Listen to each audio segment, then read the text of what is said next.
Welcome. In this lesson, we are going to explore one of the most important concepts in calculus, the definition of the derivative. We will look at how we move from finding the average rate of change to finding the instantaneous rate of change using limits. By the end, you will understand exactly where the famous derivative formula comes from. To understand derivatives, we first need to talk about slope.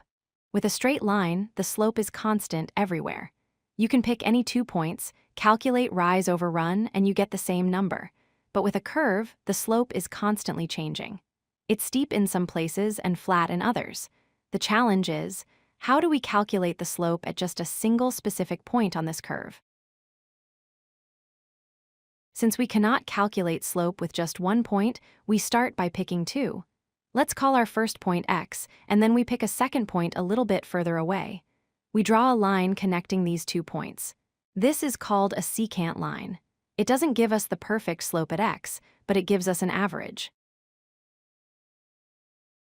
Now, let's give these points some mathematical labels. If our first input is x, its output is f of x for the second point.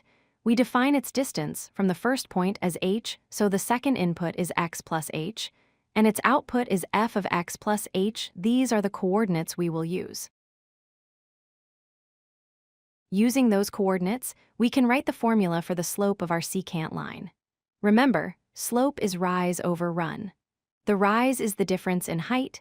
F of x plus h minus f of x, the run, is the horizontal distance, which simplifies to just h. This fraction is often called the difference quotient.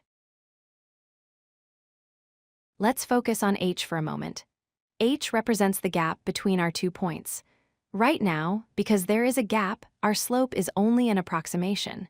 To get a more accurate slope for our original point, we need this gap to be as small as possible. Here is the key idea of calculus. We imagine what happens as we drag that second point closer and closer to the first one. Mathematically, we say we represent h approaching 0. As the gap shrinks, our secant line pivots and settles into a specific position.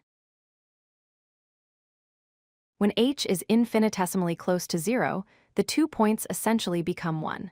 The secant line becomes the tangent line. The slope of this tangent line represents the instantaneous rate of change at that exact moment. It tells us exactly how fast the function is changing right at x. We can now write this entire process as a single formula.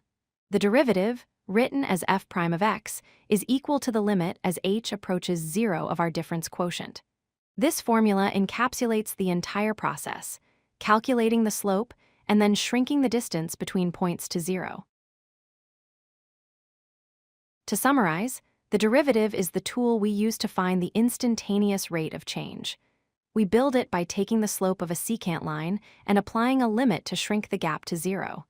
You will see this written as f prime of x, y prime, or di over dx.